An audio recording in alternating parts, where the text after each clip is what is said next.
كمان ها. لا يا ولد انت اسمك يلا نسمع كلام هاود قدامك قاعد يقول لك يعني هو العبد شنو يا اسمك يا اكسجين عشان ما تمر يا اكسجين انا عارفك انت انا بحترمك لكن الزول ده كلامه قال شنو دقيقة انا بنزل له. خلوك اكسجين ده يوضح لنا لانه غلط في نقطه ما غلطت. لا ما غلطت. ما غلطت يا زول. ما غلطت. عافيه اكسجين والله يا فرده. انا ما غلطت. انا مسؤول من كلامي. ماشي يا اكسجين نتلاقى تاني وتاني بس يا اخي عايز 60 دقيقه يا ولد انت 60 دقيقه خصوم الميول يا اخي انت ذاتك عافيه ولد الفاشر ها. انا نزل المجلس ده ونزل ولد الفاشر يا ولد النيل. انت داير لايفك ده يا اكسجين اي بس انت كمل في لايفك ده يا ولد النيل وما تخلي تصفيه بتاعت حسابات في لايفك عرفتها؟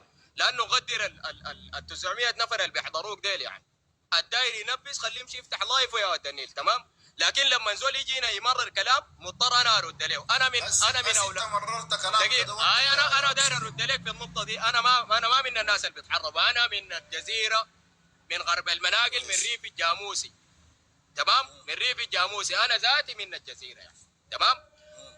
الليله الكلام اللي بيتقال هنا الكلمه عب ومصطلحات بتاعت العب دي بيستخدموها اولاد الجزيره فقط. ما بيزول في ربع السودان ده كله. لا اسحب كلامك ده. لا ما فيها كلام زي ده.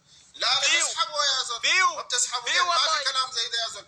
انت لو كنت عايش في الجزيره زي ما انت تقول ما تقول كلامك ده الكلام ده.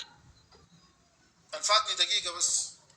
ما قدرت تعمل ميوت تسمع كلام. نشوف يا اكسجين الجزيره دي السودان المصغر فيها كل قبائل الشعب السوداني والشكل وشكل تضاريس المجتمع بتاع الجزيره. تخش اي قريه بتلقى فيها كل القبائل السودانيه. ما في قريه بتلقى ساكنه فيها قبيله واحده.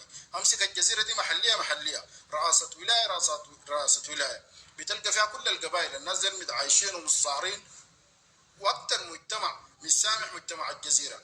فيا اكسجين كلامك ده غلط يا زول. لو قاعد تحت قدم. انا نزلتك لانك انت بتخليني اقول كلامي. شوف ما عندنا عنصريه هناك في الجزيره. الناس دي كلها متسامحه ومتعايشه